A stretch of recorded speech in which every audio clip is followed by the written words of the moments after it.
Welcome to the ethics panel for the Leadership Conference. The purpose of this panel is to provide you with the ethics training required by statute and also to alert you to ethical danger zones where you may want to consult with your own general counsel if you confront these issues. We have three deeply experienced general counsel here today to provide you with a presentation of these ethical training requirements. Donna Hamilton Cornell became Vice Chancellor for Legal Affairs and General Counsel for the University of Houston System and Vice President for Legal Affairs and General Counsel for the University of Houston in 2002. Amanda Cochran-McCall serves as the Deputy Vice President for Legal Affairs at the University of Texas at Austin, where she essentially fulfills the role of Deputy General Counsel. Ray Bonilla leads the Office of General Counsel of the Texas A&M University System and also oversees the System Ethics and Compliance Office. I'm Nicole Bunker Henderson, the General Counsel of the Higher Education Coordinating Board, and I want to welcome you all to this conference. We have these three excellent attorneys who are old hat at ethics and legal compliance issues, and I commend their presentation to you today. With that, I'd like to turn it over to Donna Cornell. Hi. Welcome everyone.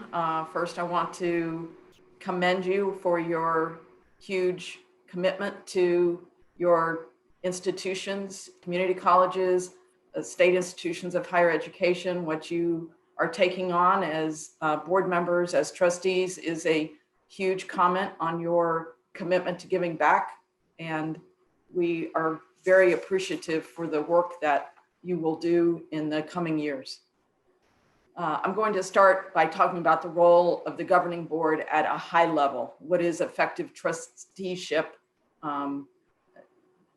How we will act as trustees and board members in the coming years.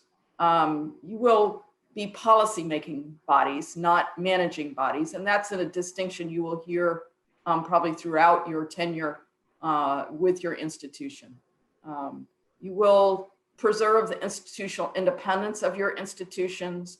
You will act to enhance the public image of your institutions. You will insist on clarity of focus and mission, provide policy direction, again, as a governing body, not a managing body, but you will be setting the mission statements for your institutions. You will be approving your strategic plans for your institutions. You will also act on approving major contracts. You will be acting on approval of degrees. You will be acting on the budget, which is probably the largest function from a financial standpoint that you act on. You will set admission standards. You will act as a fiduciary, and we're going to go into a lot more detail about that point, but you will act as a fiduciary for funds under the control of the institution. And one of the most important things that many will say is the most important is you will appoint the president or chief executive officer of each institution within the board's control. And that includes evaluating those chief executives, assessing their performance. You will also ensure that formal positions on matters of importance being considered are shared with the Texas Higher Education Coordinating Board. These are all matters that are set out in statute. There's obviously a lot more to it, but these are kind of the high level things that should be takeaways of what your duties and responsibilities will be in the coming years. As I said, a fiduciary is much more involved as a responsibility than one just that impacts the funds. It includes the duty of care, the duty of loyalty, the duty of obedience. Generally, from a legal standpoint, a fiduciary's relationship is one of trust or confidence between parties. It is someone who has special responsibilities in connection with the administration, investment, monitoring, distribution of property, and in this case, charitable or public assets of the institutions. This does not just include the buildings and grounds and endowment, but also intangibles such as the reputation of the institution and its role in the community. The duty of care, one of the elements of the fiduciary duty, is one that doesn't require you to have the professional expertise on all matters that are going to come before you. Instead, it requires that you be reasonably well informed of the relevant issues. In this day and age, there are a lot of relevant issues that you might want to consider to have some general expertise in. We're in November of 2020. We're still dealing with COVID-19, the crisis that is happening nationwide, worldwide, in fact, but certainly impacts what goes on in the institutions. So you would be expect to be reasonably well informed that each of your institutions is handling COVID in a professional way and dealing with the issues that change. Frankly, I know that my colleagues here all know change daily. Every time we set something, we have to turn around and change it. But you need to make sure that you have a general understanding, and then you can rely on the experts that will be on your campus. You will also expect to be reasonably well informed to know that this is an era of heightened tensions in our country. Free expression is something that will come up on each of your campuses undoubtedly, and having some general understanding of what that means in a university or community college setting would be important. Your duty of care, again, allows you to rely upon expert advice in making your determinations. So you will be looking to your CFO, you will be looking to your general counsel, you'll be looking to your president, you'll be looking to your head of student affairs. On student matters, potentially you will talk to your provost or chief academic officer as it relates to academic matters.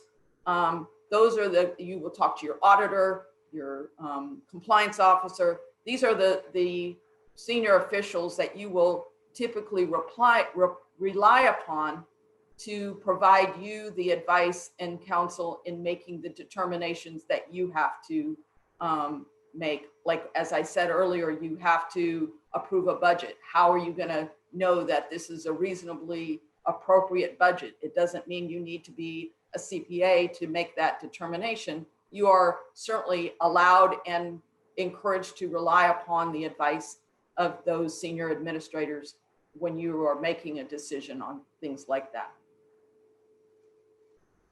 The duty of loyalty, another element of the fiduciary duty. And under this duty, a college or university board member needs to be loyal to the institution and not use your position of authority to benefit yourself or benefit another organization in which you have an interest. That is more than financial interests.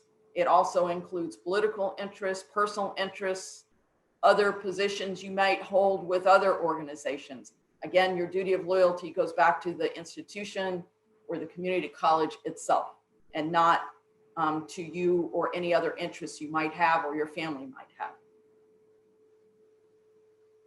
The duty of obedience, another element of what is included in the fiduciary responsibility, is the duty of board members to ensure that the college or university is operating in furtherance of its stated purposes as set forth in its governing documents. That could include, again, your mission statement, your governing documents like your bylaws, your board policies, your strategic plans, and is also operating in compliance with the law. The board should periodically reevaluate your mission, which I would anticipate each of you would have that opportunity while you are on your board, and change them when it's necessary and appropriate to do so. I say that it's something that's going to come up because I would anticipate over the next 2 to 4, 6 years, higher education is going to look different than it does today. And we'll be evaluating, changing mission statement, strategic direction for each of our institutions. And that is a key element of what a board member will be required to approve. Okay, well, thank you, Donna. And before I get into the substance of the slides, I want to echo Donna's comments earlier and congratulate all of you on your new roles as board members.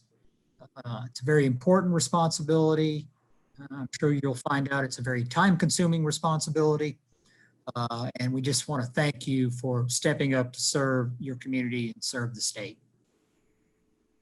So with regard to the duties that Donna mentioned, the duties of care, obedience, and loyalty, how does a board member go about trying to meet and satisfy those duties? And what we have on this slide are some best practices that have been identified in the corporate world for corporate board members who also have those same duties to their organization. These are practices that have been established to kind of help board members show that they're meeting those very important fiduciary duties. One in particular that I want to call out is the first one, the importance of having clearly defined roles and responsibilities.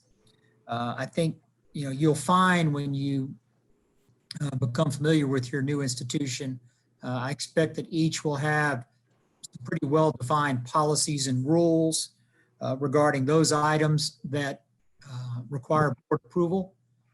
You're operating at a high level, at a governing level. You're not working at the day-to-day managerial level, but there need to be some clearly established guidelines about which matters kind of percolate up to the board and specifically require your approval, and which matters authority is delegated to the president, the CFO, and other senior officials to handle for you on your institution on a day-to-day basis. So it's, at our institution, and I'm confident at the other institutions here, you'll find policies that require board approval of new programs, new facilities, major contracts.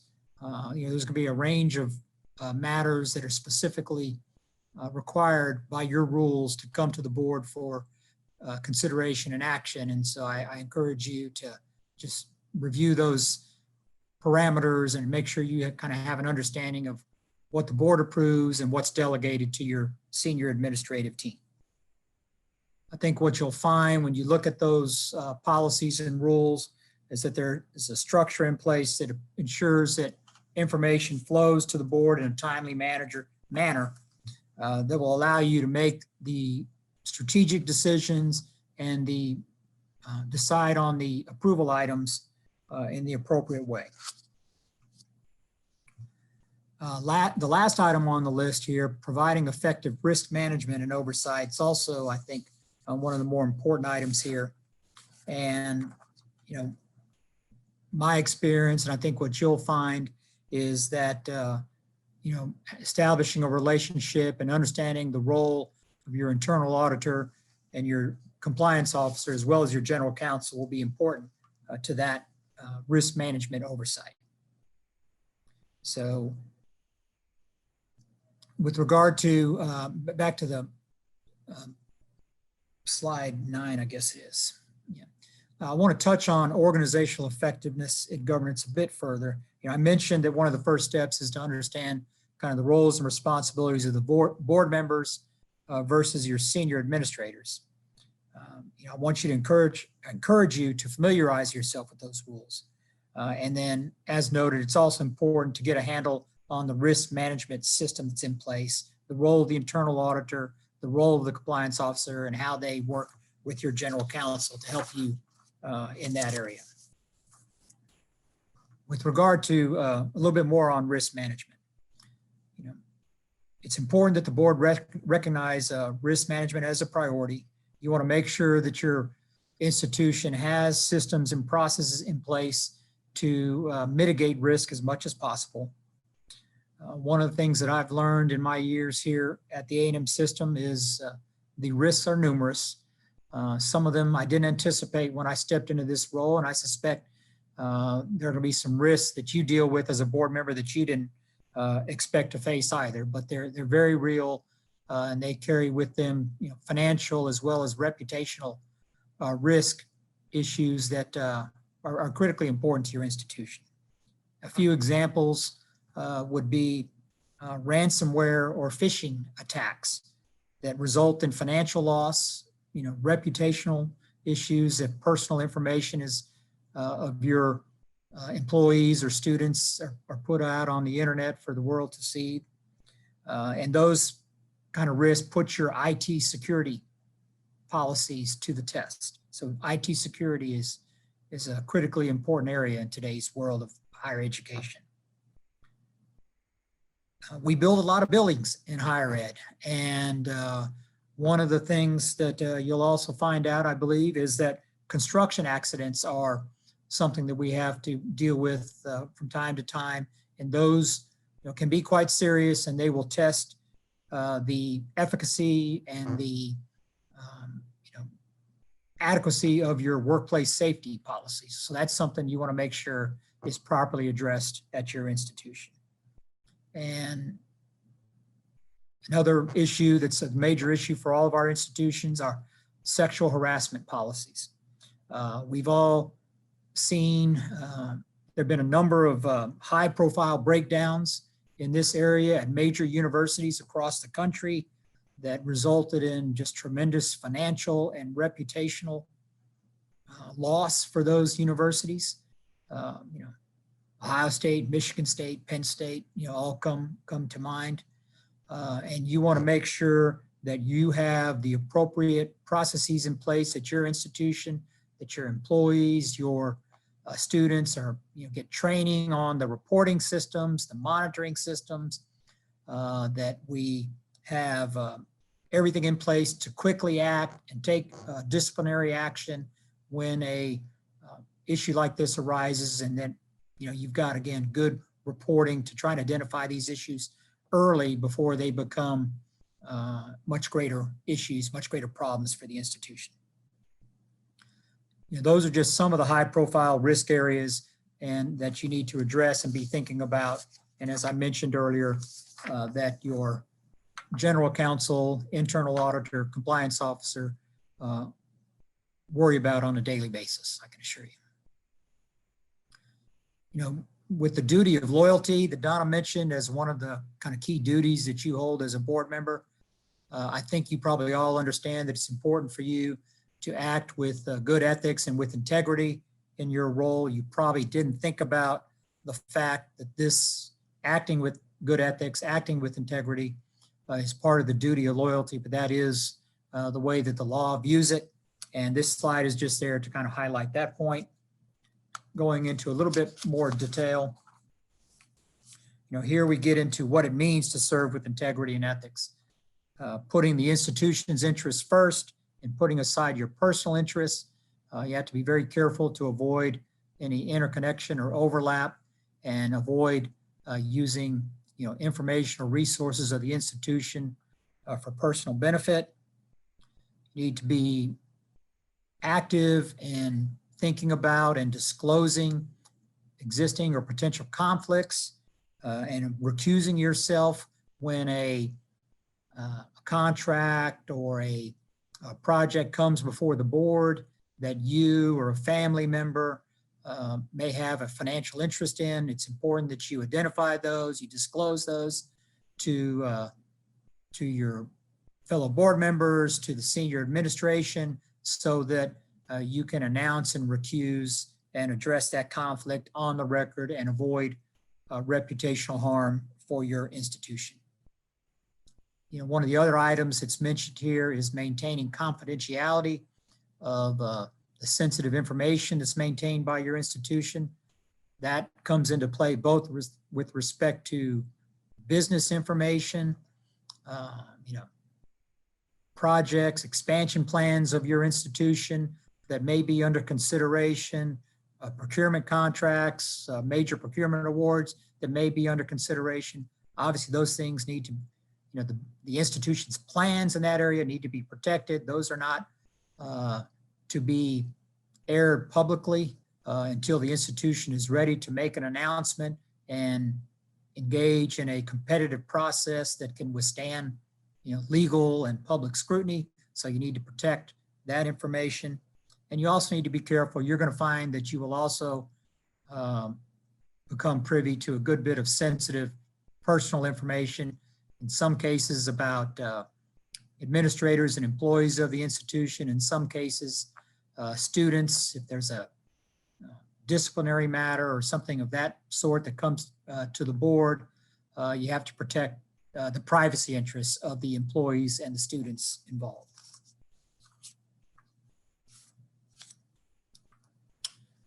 You know, one of the keys to serving with integrity is to follow the law and the official guidance from sources like the Texas Ethics Commission. You know, the Ethics Commission is a state agency that provides guidance in this area to state and local officials. They think through these issues on a daily basis. They have rules, advisory opinions, and publications that can be useful in addressing some of the fact patterns that you will encounter as a board member. On this slide, you'll see that they've established some should nots. Need to be very careful. In some cases, it's okay to accept a gift or a favor, go to a meal or attend an entertainment event with a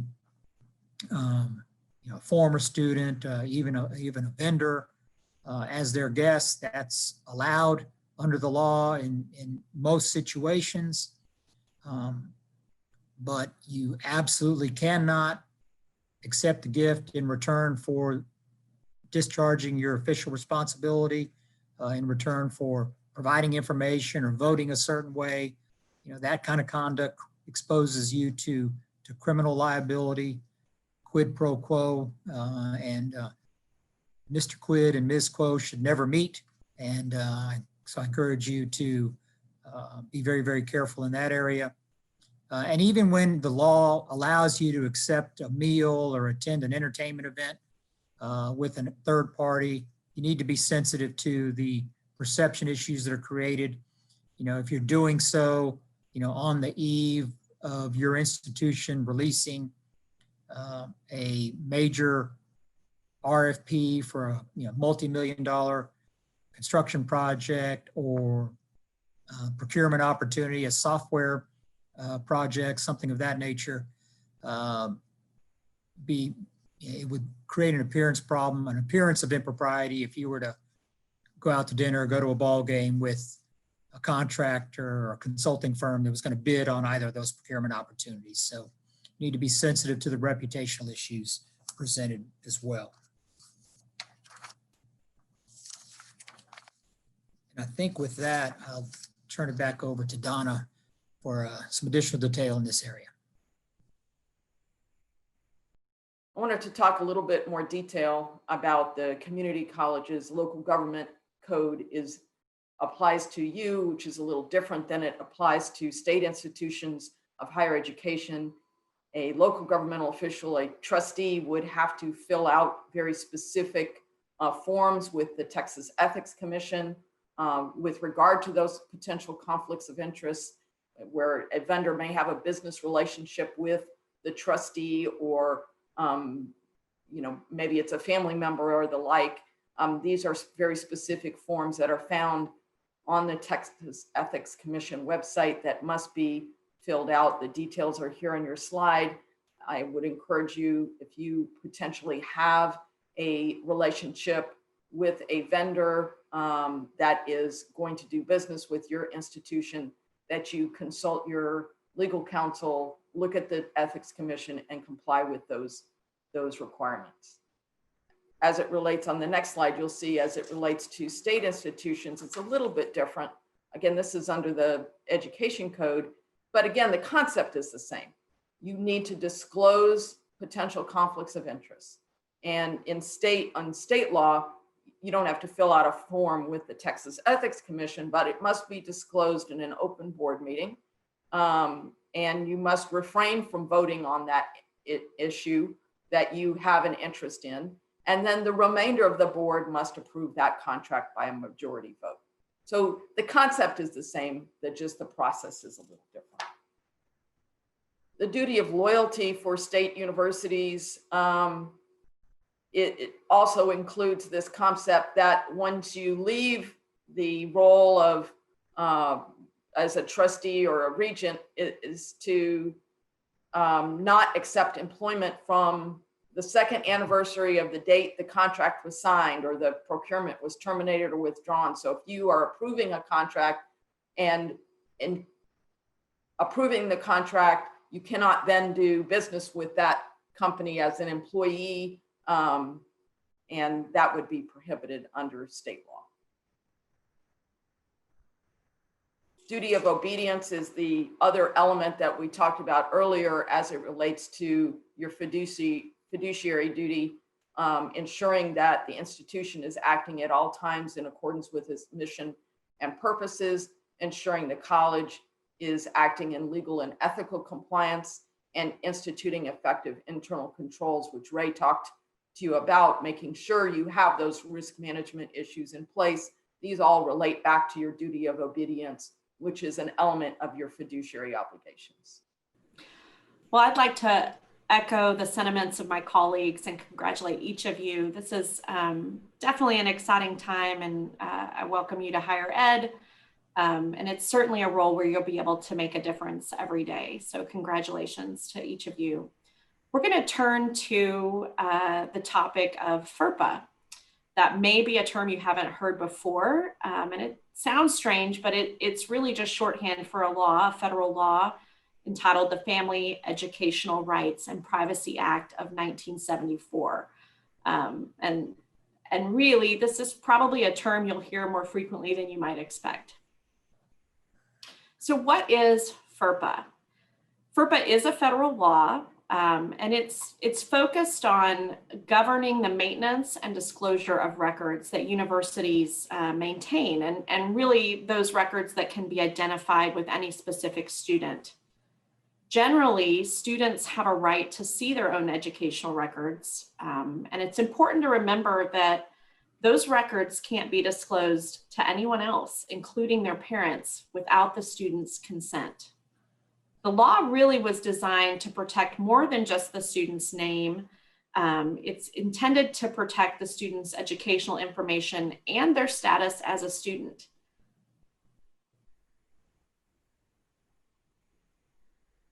So what does FERPA cover? So there are three buckets of information that the law recognizes as covered by FERPA. The first is education information. The second is personally identifiable information. And the third is directory information. And so really the distinction between the three categories matters, probably not for your purposes, but for purposes of administration at the institution, because there are different protocols and processes for disclosing the information depending on which bucket of information the record falls into. So any record that can be linked to a specific student, whether that's because of their name is in the record or their social security number, maybe it's their student ID number, or any other kind of personally identifiable information, that record is covered by FERPA. Personally identifiable information is exactly what you might expect. And it can only be disclosed when the university obtains the signature of the student, in our case, because most of our students are over 18, on the document specifically identifying the information that will be disclosed, the reason for the disclosure, as well as to whom the disclosure will be made. So that sort of three-step protocol applies to personally identifiable information when the university is going to disclose that. Some student records are known as directory information. These are things that generally are not considered harmful to disclose or an invasion of privacy if they're disclosed. They typically include things like addresses, phone numbers, dates of enrollment. And usually as part of the admissions process and registration of students, there's universities typically have a step in the process where a student can opt out of disclosure of directory information if they don't want that to be disclosed. Otherwise, that information can be freely disclosed without the student's consent. There's no reason to go or need to go back to the student to get their permission, because as part of that registration process, most universities have that sort of built in where the student can say, yes, I'm fine with that, or no, I'm not, please don't disclose. So now we're going to turn to education records. So FERPA has a definition for what an education record is, and it's records, files, documents, and other materials that are maintained by the institution or by a person acting for the institution. So this is a little bit interesting because you might think, well, what if the information already exists out in the public sphere? That really doesn't matter for purposes of whether or not it's an education record under FERPA, because if we maintain it and have it, even if someone could get it elsewhere, it's an education record and it's covered by FERPA.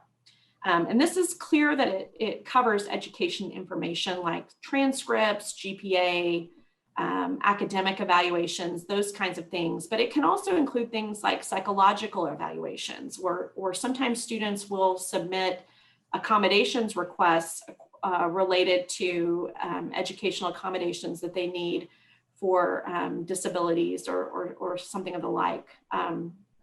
Education records can also include things that pertain to an individual's previous attendance as a student. So just because someone leaves and is no longer at the institution, their information is still an education record under FERPA.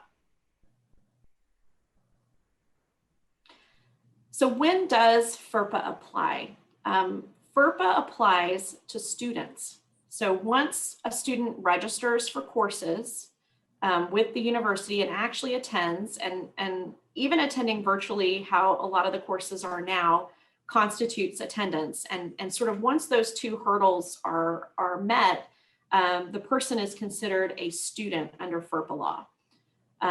Records relating to the student's status as a student at the university, no matter when they were created or received, are covered. So we've got a couple examples here to help flesh that out a bit. If an applicant applies and is not admitted, or they choose not to attend, under FERPA, they're not considered a student. Once a student registers, that application file that we had from before they were a student, once they register and attend a class, now they're students under the law. Now, even the documents we had from their application file are FERPA protected student records. So you can see in that example, in the second example, it's the timing of when we receive the information doesn't really matter once someone becomes a student. So you might be wondering, don't we have to disclose information about students to do our work? Doesn't the institution have to have officials that can get access to this information about students to do their work? And yes, of course. And the law has a lot of exceptions that are very nuanced and detailed and fact pattern specific. But one of the most important exceptions to the general rule against disclosure is that student education records can be shared with another university employee or even outside agents of the university, provided that the person has a legitimate educational interest in them. And that means that the official needs to review that education record in order to fulfill his or her professional responsibility. And just to clarify, when I say certain outside agents, this doesn't just mean anybody and everybody who might have a need because of their work to look at student records. They really have to be acting as an agent of the university, which typically means they're under a contract of some sort to bind them to our standards for privacy related to our students, and sort of what is their role acting as our agents in relation to the students. Great. So now I think we're going to enter the time of the panel where we have some fun hypotheticals to illustrate some real life examples of what might happen in your course of performance of duties as a board member and how you might respond to those. So first, hypothetical number one for the panel. The president or chancellor of your institution invites you to attend a basketball game to meet with potential donors for the athletics program. What is your proper role? Anybody have any ideas about what the wrong answer might be?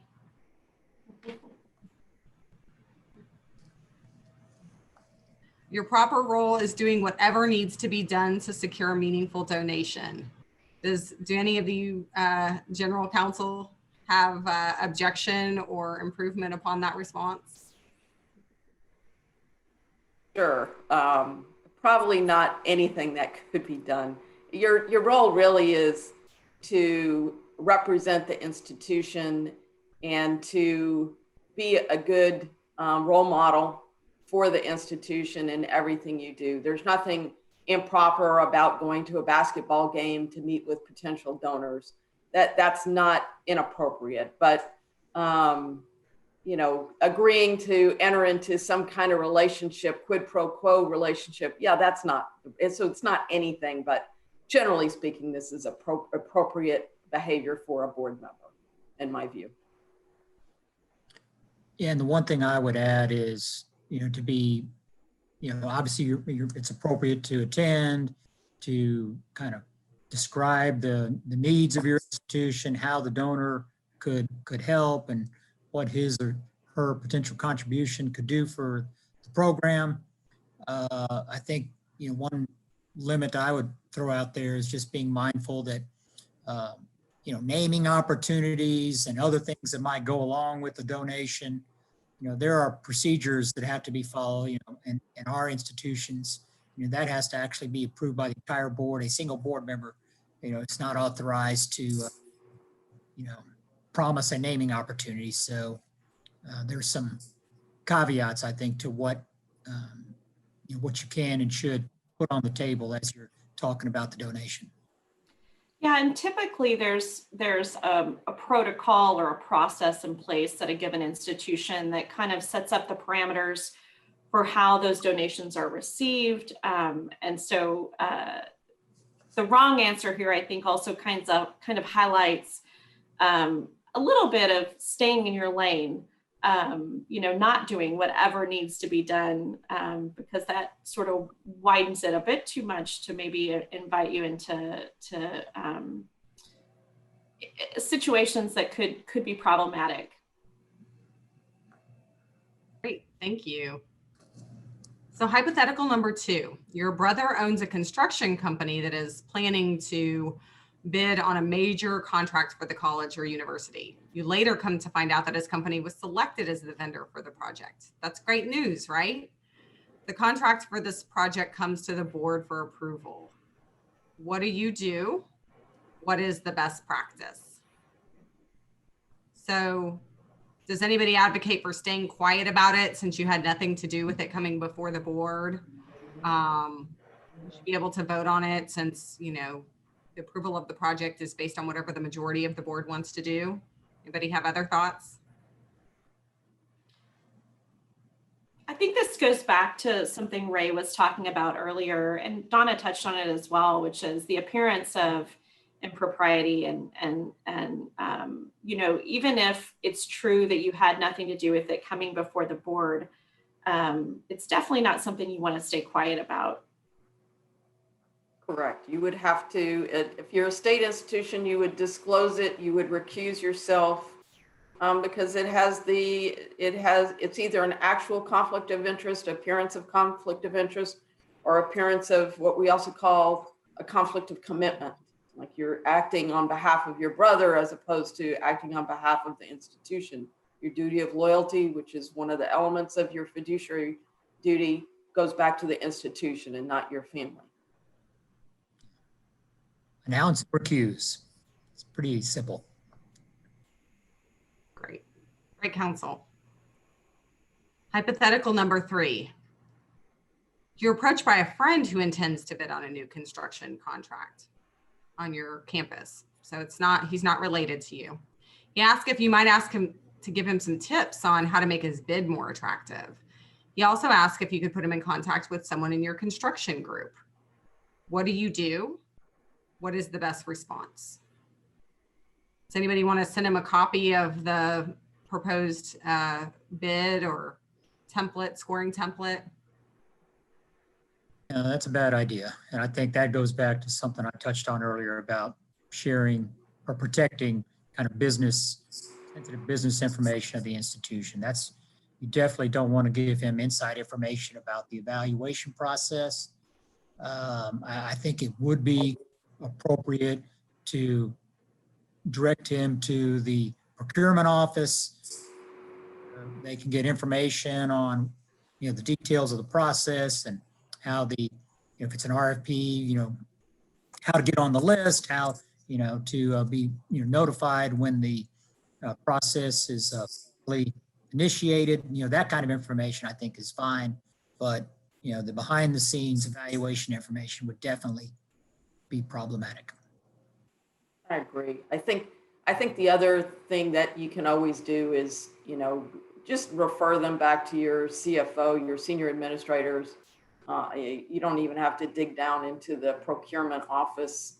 But they need to get to the right place. But actually having a board member reach out to procurement office to do this, that can be a little awkward too. That's why I typically like to tell my board members, just have your friend contact the folks in the senior leadership and they will get you to the right place. That kind of keeps you at a very high level.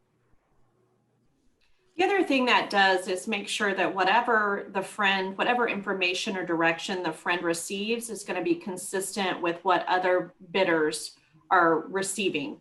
And that's important, again, because we don't want to engage in any kind of behavior that sort of gives this friend the inside track or the secret sauce for how to get something that's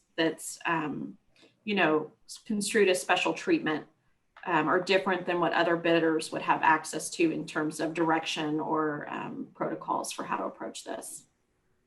Yeah, and I guess I want to clarify too. I mean, I think Donna's exactly right. I would never, as a board member, suggest that you call the procurement office or suggest that they get information to a contractor.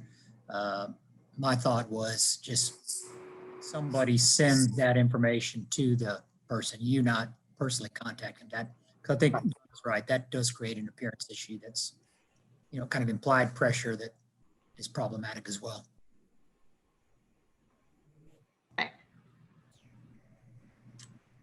Hypothetical number 4. So you're informed in executive session that your president or chancellor has approved multiple emergency leaves for up to 4 months for several departing employees.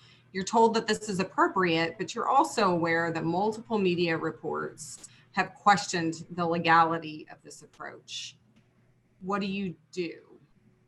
Do you reach out to the reporter to ask if you can learn more about why the media objects to the golden parachute approach, or anybody else have thoughts about how they might approach this? It's a sticky one. When the allegation is against your chief executive officer, that's always a little bit more touchy. I mean, you could contact your internal auditor, or you could contact your general counsel to see what is going on here. But I would say internal audit, you're certainly not going to be calling the media, but you obviously should figure out if that's an okay thing to do or not. And it may or may not be, depending on the specific situation. I think the other thing we don't know from this hypo is who is telling you it's appropriate. I think the examples that Donna's giving about who would be appropriate to reach out for guidance on that issue are excellent. And it's important to remember that the GC and that internal auditor are going to be responsible for sort of putting up those bumpers and guidelines in a way, and will have more expertise likely on what's permissible or not. And so it does matter who's telling you it's appropriate.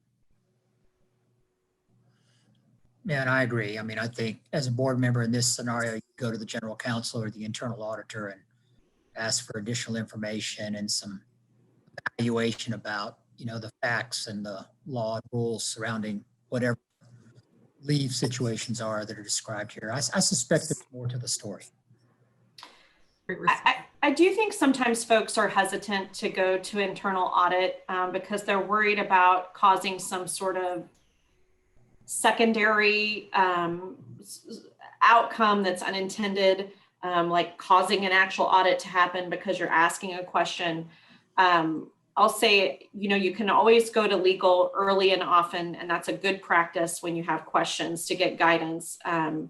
And I would even say my experience with audit is that just asking a question doesn't cause an audit to happen. And a lot of times they're able to also help give you really great guidance in a way that can help you head off problems before they happen. Terrific advice. Thank you.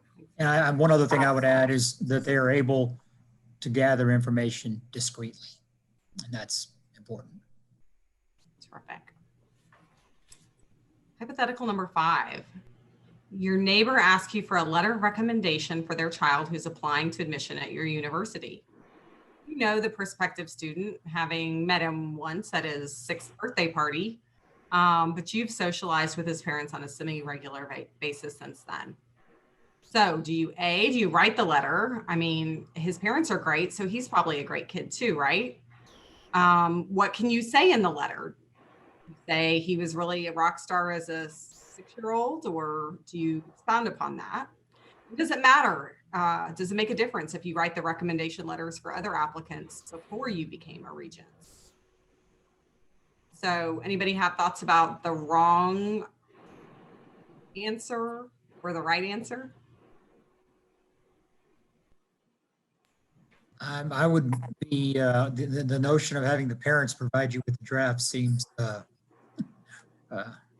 interesting, and I wouldn't go there. And I think, as a regent, as a trustee, I think it's important for you to establish your own criteria about when you're comfortable, what level of do you need with the student, to be comfortable writing a letter. I would guess that meeting him or her once at a 6-year-old birthday party probably doesn't meet the test. And you need to be cognizant too of the number of times you're going to be facing requests like this. You've got to be able to draw a line at the appropriate place. I think the big caveat in my mind would be, you need to have a sound basis for making the recommendation and a good enough relationship with the student to make the recommendation.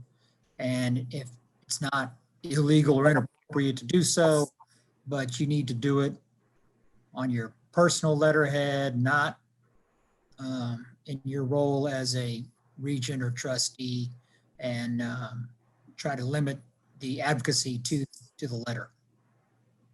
And the only thing I would add, and I say this to my board members often, is to add a sentence or a statement to the effect that you should evaluate the applicant on their merit. You don't want to put the admissions officials in the position of, I need to do something different because I'm a trustee. That's when you start crossing the line. So it's important to make sure that the admissions folks feel comfortable accepting it on its merits. Along the lines of what Ray was describing, I agree it's great to have your own criteria, but I'll also suggest it's also completely acceptable to just decide that you're not comfortable providing letters of rec for admissions, and that can be sort of the line you have. That's not necessary. It's not illegal to write a rec letter for someone, but that's just an alternative approach if it's outside your comfort zone to be asked, and kind of, this hypo describes it as, you don't want to make it awkward by not providing the recommendation. That's kind of an easy out if you just decide, that's just not something you're going to do during the time you're serving in the role you're in now. That's terrific. Creating a bright line rule to stay out of the ethical quandaries. Hypothetical number 6, your brother-in-law has a vending machine company that's previously done business with the university. His new line of vending machines are refrigerated and offer vegan and gluten-free snack options. The contract for this exciting new opportunity comes to the board for approval. What do you do? What is the best practice? Doesn't matter if the company is your company and not of your brother-in-law. So, does anybody think as long as your immediate family doesn't benefit financially, then there's no issue with the brother-in-law's contract with you approving that?